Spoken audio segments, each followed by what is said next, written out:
ഈ CPM മുസ്ലിം ലീഗിനെ വിമർശിക്കുന്നു.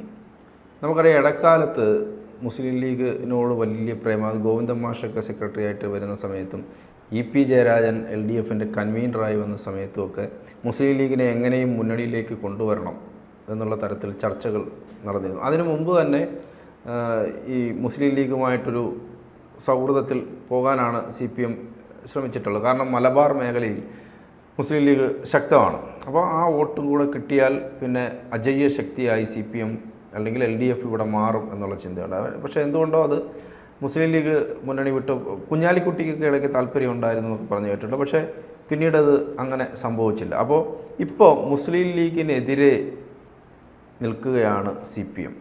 അതെന്തിൻ്റെ സൂചനയായിട്ടാണ് കാണാൻ പറ്റുന്നത്? കേരളത്തിൽ കുറേ വർഷങ്ങളായി, പതിറ്റാണ്ടുകളായി തന്നെ ഒന്നെങ്കിൽ UDF അധികാരത്തിൽ വരും, അല്ലെങ്കിൽ LDF അധികാരത്തിൽ വരും. അങ്ങനെയാണ് കേരളത്തിൻ്റെ ചരിത്രം മുന്നോട്ട് പോകുന്നത്. പക്ഷേ 2021 ഇലക്ഷനിൽ അതിന് മാറ്റം വന്നുകൊണ്ട് വീണ്ടും CPM അധികാരത്തിൽ വന്നു. അപ്പോൾ എല്ലാവരും ചിന്തിച്ചിരുന്ന കാര്യം പൂർണ്ണമായി തന്നെ കോൺഗ്രസ് തകർച്ചയുടെ പാതയിലാണ്. കാരണം വീണ്ടും രണ്ടാം തവണയും കോൺഗ്രസിന് അധികാരത്തിൽ വരാൻ കഴിഞ്ഞില്ലല്ലോ. അങ്ങനെയാണെങ്കിൽ വീണ്ടും ബംഗാൾ എല്ലാം CPMൻ്റെ മുന്നിലുള്ള സംസ്ഥാനമാണ്. കാരണം തുടർച്ചയായി തന്നെ ഒരു 30 കൊല്ലമെല്ലാം ഭരിക്കുക. മറ്റു സംസ്ഥാനമായ ത്രിപുര, അവിടെയും തുടർച്ചയായി 15 കൊല്ലം ഭരിച്ച സംസ്ഥാനമാണ്. അത്തരത്തിൽ കേരളത്തിനെ മാറ്റിയെടുക്കാനുള്ള ശ്രമമാണ് CPM ലക്ഷ്യമിടുന്നത്. അതിന് എന്തായാലും ക്രിസ്ത്യൻ വിഭാഗത്തിൻ്റെ വോട്ട് പരമാവധി ലഭിക്കുന്ന ഒരു പാർട്ടിയാണ് കേരള കോൺഗ്രസ്. കേരള കോൺഗ്രസ് എമ്മിനെ കൊണ്ടുവന്നതിലൂടെ 2021 ഇലക്ഷനിൽ ഉൾപ്പെടെ ക്രിസ്ത്യൻ വോട്ടുകൾ CPMലേക്ക് ലഭിക്കുകയുണ്ടായി. അപ്പോഴും ഈ മലപ്പുറം, കോഴിക്കോട് മേഖലയിൽ CPMന് പൊതുവെ ന്യൂനപക്ഷങ്ങൾക്കിടയിൽ സ്വാധീനക്കുറവുണ്ട്. അതുകൊണ്ടാണ് ഈ അൻവറിനെ പോലുള്ള സ്വതന്ത്രരെ തേടി ഇറങ്ങുകയും ജലീലിനെ പോലുള്ളവരെയും പാർട്ടിയിലെത്തിച്ച് അവരെ വിജയിച്ചെടുക്കുവാനും കഴിയുന്നുണ്ട്. പക്ഷേ ഈ മുസ്ലിം ലീഗിനറിയാമല്ലോ, അവിടെ 15-നും 20-നും ഇടയിൽ MLA-മാരുള്ള പാർട്ടിയാണ്. ചിലപ്പോൾ അത് 25-ലേക്ക് കൂടുതൽ എത്തിക്കാൻ പോലും മുസ്ലിം ലീഗിന് കഴിയുകയാണ്. അങ്ങനെ മുസ്ലിം ലീഗിനെ കൂടി തങ്ങളുടെ പാളയത്തിൽ എത്തിച്ചാൽ വീണ്ടും അധികാരം നേടാം. കാരണം ക്രിസ്ത്യൻ വിഭാഗത്തെ കേരള കോൺഗ്രസ് എമ്മിലൂടെ തങ്ങളിലേക്ക് എത്തിക്കാം, മുസ്ലിം ലീഗിലൂടെ മുസ്ലിം വോട്ടുകളും എത്തിക്കാമെന്നായിരുന്നു CPMൻ്റെ തന്ത്രം. പക്ഷെ ആ തന്ത്രം പിന്നീട് നടപ്പിലാക്കാൻ കഴിഞ്ഞില്ല. പിന്നീട് ഈ CPM തന്നെ നേരിട്ട് മുസ്ലിം പ്രീണനത്തിലേക്ക് ഇറങ്ങിത്തിരിക്കുന്ന ഒരു കാര്യമാണ് കണ്ടത്. പൗരത്വ ഭേദഗതി സമരത്തിന് കോൺഗ്രസിനേക്കാൾ രംഗത്തുണ്ടായിരുന്നത് CPM ആണ്. അതോടൊപ്പം തന്നെ അവസാന ഘട്ടത്തിൽ ഹമാസ്, ഈ ഇടക്കാലത്താണ്, ഈ തെരഞ്ഞെടുപ്പ് കാലത്ത് ഹമാസിന് വേണ്ടി വളരെ വലിയ രീതിയിൽ തന്നെ കേരളത്തിൽ പ്രചരണം നടത്തിയിരുന്നു. അത് CPM ആണ്. മുഖ്യമന്ത്രിയുടെ നേതൃത്വത്തിൽ തന്നെ കോഴിക്കോടെല്ലാം ഇത്തരത്തിലുള്ള ഒരു സമ്മേളനങ്ങൾ വരെ വിളിച്ചു ചേർക്കുന്ന ഒരു അവസ്ഥയുണ്ടായിരുന്നു. പക്ഷേ ഇത്തരം മുസ്ലിം പ്രീണനം കോൺഗ്രസിനെ ബാധിക്കുന്നതിനേക്കാൾ ഇരട്ടിയായി CPMനെയാണ് നിലവിൽ ബാധിച്ചിരിക്കുന്നത്. പ്രത്യേകിച്ച് നമുക്കറിയാവുന്ന കാര്യമാണ്, CPMൻ്റെ വോട്ട് ബാങ്ക് എപ്പോഴും ഹിന്ദു വോട്ട് ബാങ്കാണ്. ഹൈന്ദവരായിരിക്കും. അവർ ഹൈന്ദവർക്കെതിരായി സംസാരിക്കുന്നുണ്ടെങ്കിലും ഹൈന്ദവ മേഖലയിലാണ് ഏറ്റവും അധികം പാർട്ടി ശക്തിപ്പെട്ടിരിക്കുന്നത്. പിന്നോക്കരുടെ വോട്ട് വാങ്ങിയാണ് CPM പലപ്പോഴും മുന്നോട്ട് പോയിരിക്കുന്നത്. പക്ഷേ എന്നാൽ ഈ ഹൈന്ദവർക്കിടയിൽ മുസ്ലിം പ്രീണനം എന്ന ഒരു പ്രചരണം ഉണ്ടായിരുന്നു. ആ പ്രചരണം ഈ കഴിഞ്ഞ ലോക്സഭാ തെരഞ്ഞെടുപ്പിൽ ഏശുകയും ഉണ്ടായി. അതാണ് പല മണ്ഡലങ്ങളിൽ ലക്ഷക്കണക്കിന് വോട്ടിനാണ് CPM പരാജയപ്പെട്ടിരിക്കുന്നത്.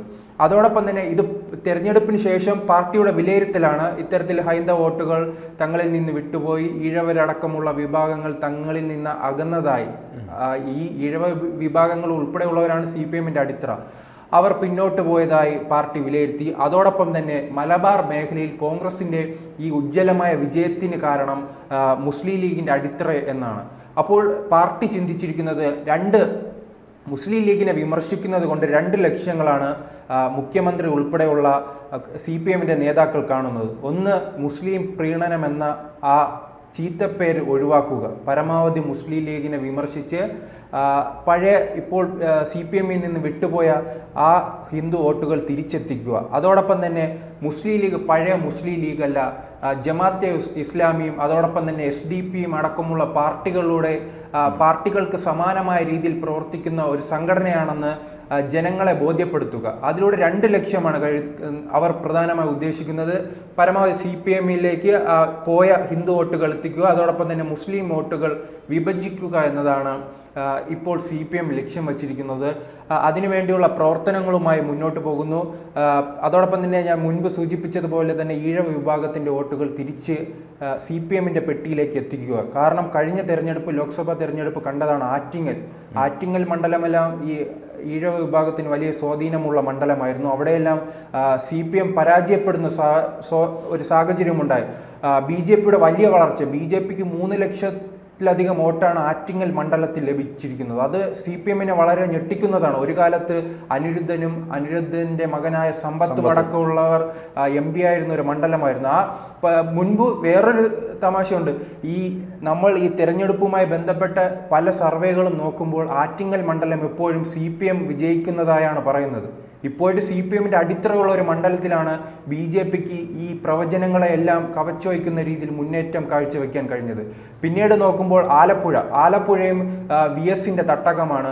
സുധാകരൻ, അതോടൊപ്പം തന്നെ തോമസ് ഐസക് ഉൾപ്പെടെയുള്ള വലിയ നേതാക്കൾ, മുൻപും ഈ പല സ്ഥാപക നേതാക്കൾ ഉൾപ്പെടെയുള്ളവർ ശക്തി കേന്ദ്രമാണ് ആലപ്പുഴ മണ്ഡലത്തിലെല്ലാം BJP ഉണ്ടാക്കിയിരിക്കുന്ന വളർച്ച വലിയ രീതിയിലാണ്. അതല്ലേ ഈ മുസ്ലിം പ്രീണനം കൊണ്ട് വരുത്തിവെച്ച വിനയാണ്.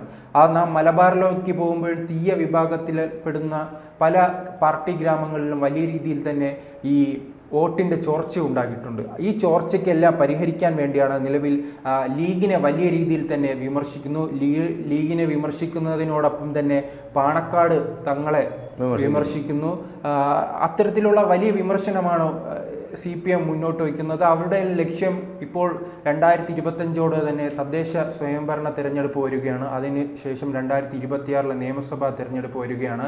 ഈ ലോക്സഭയിലെ തിരിച്ചടി അടുത്ത തദ്ദേശ തിരഞ്ഞെടുപ്പോടുകൂടി തന്നെ പരിഹരിച്ച്, കാരണം നാം മുൻപും കണ്ടിരുന്നു 2019 ഇത്തരത്തിൽ ശബരിമല പ്രശ്നവുമായി ബന്ധപ്പെട്ട് CPM കനൽ ഒരു തരി മാത്രമായി ചുരുങ്ങുന്ന ഒരു അവസ്ഥ ഉണ്ടായിരുന്നു. 19/1 അന്നും ഈ സമാനമായ അവസ്ഥയായിരുന്നു.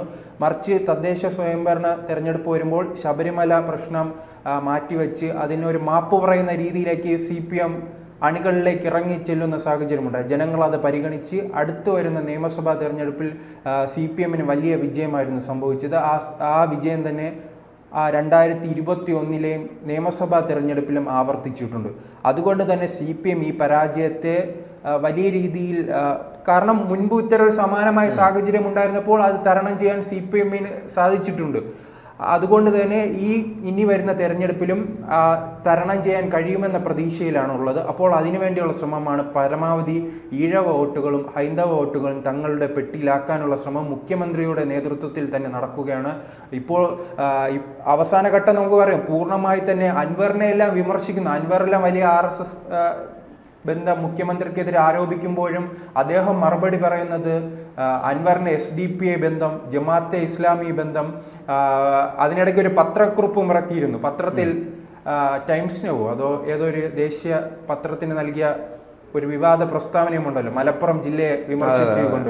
മലപ്പുറം ജില്ലയിലാണ് ഏറ്റവും അധികം സ്വർണ്ണക്കടത്ത് നടക്കുന്നതെന്നും ഒരു സമുദായത്തിലുള്ളവരാണ് ഇതിൽ പങ്കെടുക്കുന്നതും എന്നടക്കമുള്ള നമുക്ക് തന്നെ സംശയം, ഇത് മുഖ്യമന്ത്രിയാണോ ഇത്തരത്തിലുള്ള വിമർശനം ഉന്നയിക്കുന്നതെന്ന സംശയമുണ്ട്. പക്ഷേ അദ്ദേഹം വീണ്ടും അത് തുടരുകയാണ്. അതിനുശേഷം അവിടെ വെച്ച് അവസാനിപ്പിക്കുന്നില്ല. ഇപ്പോഴും പാണക്കാട് കുടുംബത്തെ ലക്ഷ്യം വെച്ച്, മുസ്ലിം ലീഗിനെ ലക്ഷ്യം വെച്ചാണ് പിണറായി വിജയനും CPM നീങ്ങുന്നത്.